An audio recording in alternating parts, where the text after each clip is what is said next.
Halo adik-adik pejuang PTN, perkenalkan nama kakak Kak Dika. Hari ini kita akan belajar menentukan sifat bayangan cermin cekung. Masih ingat ya? Yuk kita mulai. Kakak ambil soalnya dari soal SIMAK UI 2018 kode 412. Pada cermin cekung, jika benda diletakkan di antara fokus dan cermin, pernyataan manakah yang benar mengenai bayangannya? 1. Bayangan benda akan berada di belakang cermin. 2. Bayangannya nyata. 3. Bayangannya tegap. 4. Bayangan dan bendanya sama besar.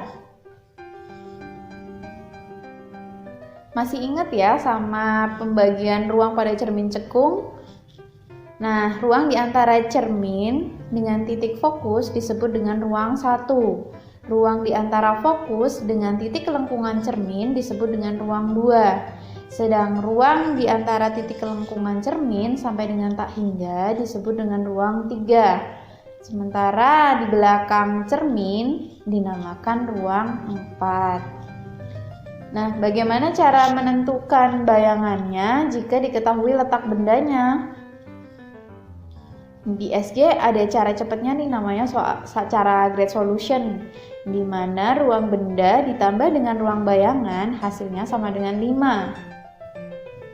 Sedangkan untuk menentukan sifat bayangannya dapat ditentukan jika ruang benda lebih kecil daripada ruang bayangan, maka bayangan diperbesar. Jika ruang benda lebih besar daripada ruang bayangan, maka bayangannya diperkecil. Dari soal diketahui benda terletak di antara titik fokus dan cermin. Berarti benda ada di ruang 1. Nah, bisa kita buktikan ya.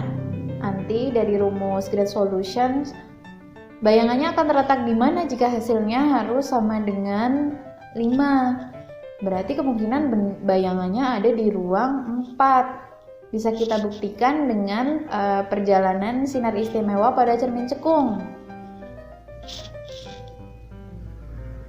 Sinar datang sejajar sumbu utama dipantulkan melalui titik fokus, kita sebut sebagai sinar 1. Nah, kemudian yang sinar kedua, sinar datang melalui pusat kelengkungan cermin akan dipantulkan sebaliknya. Ya, dari dua sinar tersebut, apakah sudah bisa ditarik titik perpotongan antara sinar pantulnya?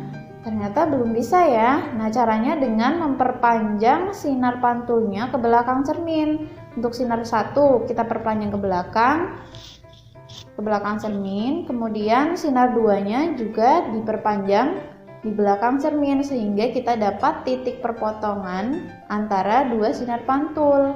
Nah, titik perpotongan itu kita tarik garis sehingga dapat terbentuk bayangan. Bayangan yang terbentuk di belakang cermin disebut dengan bayangan maya. Nah, kalau bayangan maya pasti sifatnya tegak. Lain halnya dengan bayangan nyata. Bayangan nyata ini akan terbentuk jika bayangan berada di ruang 2 atau di ruang 3, sifatnya nyata dan terbalik. Nah, ternyata ruang benda berada di ruang 1 lebih kecil daripada ruang bayangannya, yaitu di ruang 4, sehingga benda tersebut bersifat apa tadi? Bersifat maya dan tegak serta diperbesar. Ya, jadi di belakang cermin ya, makanya sifatnya maya dan tegak. Oke, dari soal berarti bisa disimpulkan ya, kita analisis satu-satu. Untuk pernyataan 1, bayangan benda akan berada di belakang cermin, benar ya? Kita bintangin. Nah, kemudian 1 benar, berarti kita cek ke pernyataan 4. Bayangan dan bendanya sama besar. Nah, dari gambar terlihat ya, bendanya lebih kecil daripada bayangannya, sehingga pernyataan 4 salah.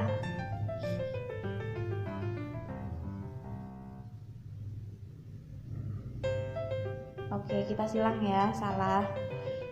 1 benar, 4 benar. Kita lanjut ke pernyataan nomor 3, bayangannya tegak.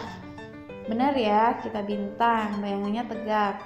Kemudian terakhir pernyataan nomor 2, bayangannya nyata. Salah ya, karena dia terletak di belakang cermin sehingga sifatnya adalah maya. Jadi 1 benar, 3 benar, berarti jawabannya adalah yang B. Gimana adik-adik? Mudah kan? Semangat ya belajarnya dan sukses selalu.